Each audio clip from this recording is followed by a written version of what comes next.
Jollibee.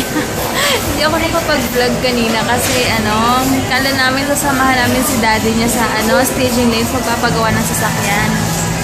And hindi kami tuloy ngayon sa apartment, siguro by Saturday or Sunday kasi yung dating umupa doon, hindi pa daw nahahakot lahat ng gamit. So ito-text daw kami nung caretaker kung kailan kami pupunta doon.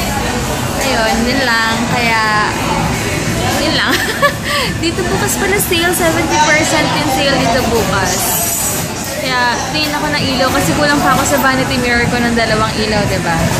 Ayun, si Heinz, after pala nito, pupunta kami ng munisipyo kasi kukunin namin yung marriage certificate namin. Tapos magpapadala ako sa EMS ng order ni Ate Ann Williams. Kaya, yun lang. And sobrang traffic kanina. Ewan ko kung bakit. And mamaya baka gumawa ko ng may ako gagawin yung September favorites ko. Kasi kagabi tinamad na akong gawin. Kasi nga naka 2 videos na ako. Sunod-sunod baka maumay kayo sa mukha ko. Hintay ko na naman ang aking order. Spicy chicken. Walang corn. Ay, bakit? Wala na. Face out na. Ha? Ang sarap pa naman ang... Ito kay Heinz. So, grabe naman to.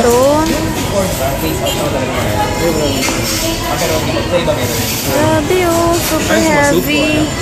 Na One piece lang ako kasi nauumay ako ngayon sa chicken. Kasi nga last time, diba? Chicken kami ng chicken. So... 1 piece lang muna.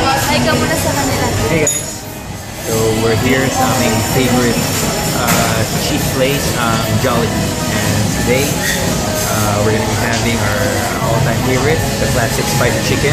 And of course, this new and improved mashed potato with ultimate perfect with mashed potato. So kind of heavy. Parang makita ko palang nauumay na ako. Parang ayaw ko nang kainin. Grabe cheat day. Ano ba?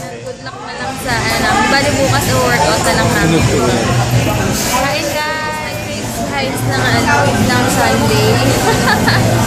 Init kasi sa labas, so para magpalamig kami ng ulo. Lalakad muna kami. Punta kami ng Western Union kasi kahapon offline. So, ngayon ko na lang kukunin. Mag-get muna kami. Punta kami sa hypermarket. Ang daming sale dyan yung mga salasalamin. Saan? Hindi sa Western Union. Kay mama daw bili niya 1,000. Ito 700. 650 nga lang oh.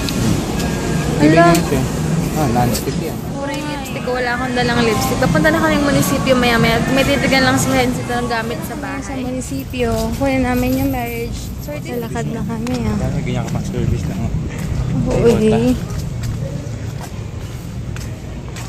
siguro comprehensive nun, mas less than 10K na. Ay, ganyan? Lakad na kami guys, oo.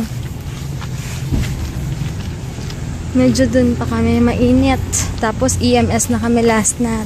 Tapos tulog na si Heinz. Yeah. Hindi ako nakapag-take out ng food, pero okay, later na lang. Hello!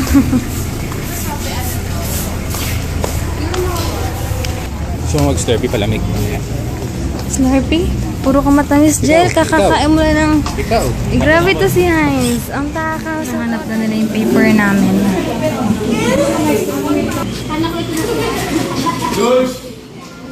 Ito na, papapotocopy daw namin ito. Papaserox po na kami ng marriage. Grabe, no? Oo nga. Tara. Dito na pala yung EMS. Dati umikot pa kami. Super ano na. Ito na pala yun. Good na ako. Init. Ito na kami. Naku, sana hindi break time ni ate. Patay tayo dyan. Ate. Napadala ko na yung kay Ate Ann. Ang init, grabe. Wala pa silang aircon dito. And paalam ka na dyan. Rest down. Sleep na rin siya maya-maya. Grabe. Nakuha na naman yung marriage license namin finally. Thank you Lord. Talaga. As in, walang hassle. Gusto daw niya yung Slurpee. Sige, magsa-Slurpee kami. Drink. Sige, punta kami 7-Eleven. Para pagbigyan ko na tong baby ko. Kawawa naman eh. Pawis na pawis. Sinamahan ako sa EMS. Yun ang reward niya sa akin. Baby ko to, kawawa naman. Sinamahan ako sa EMS. Pawis na pawis. Wala pang tulog. Oh. Bigay ang gusto. Slurpee. Yung berry ice. Grabe talaga sa sa labas. Pawis na pawis ako. Sobrang init. Try mo. Eh, nangangati-ngati na naman yung skin ko. Sige lang. Kuha ka lang dyan. Ito talaga, sinasabi ko yung price pag bibili. Ikaw iinom. Hindi ako masyadong fan ng mga chips, pero depende. Pero pag mga ganito, parang ewan ko. Ito adik eh. Ang pawis na pawis, kawawa naman talaga to. The coffee bean sparkling ice. Yan, ang coffee bean. Ito naman yan. Uy, punuin mo. Para kayo ginagawa si Chelsea. Ayun na, di ba? Uy, ang OA ng pagkaano mo. Pag matutunaw na yan. Enough! Eh, lalaro mo na eh. Yan. Uy! 12 o'clock na, nag-chillax pa kami dito. Since hindi pa tulog. Nasa? Ito pala yung binili ko sa 7-Eleven kanina. Champoy. Peanut. And banana.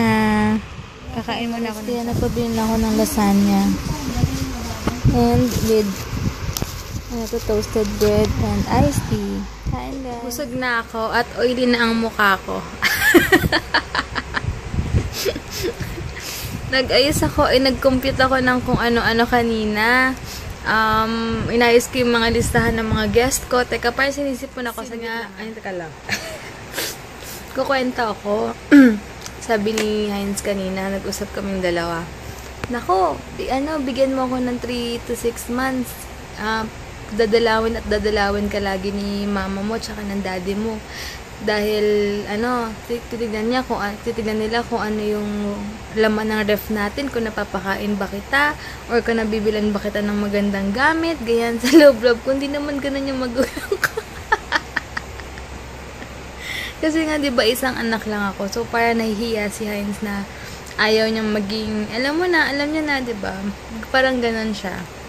Naiisip niya pa yung mga ganun. Isa akin naman, maging responsible lang siya, okay na. Pero siya talaga iniisip niya, kailangan daw mas mag-work hard pa siya ngayon, mga ganyan. Kasi nga iba na, may mga bills na kaming babayaran, bahay, iba na, ibang-iba, diba? Kaya natawang-tawa talaga ako sa kanya. Kasi nga, parang yun daw ang disadvantage kapag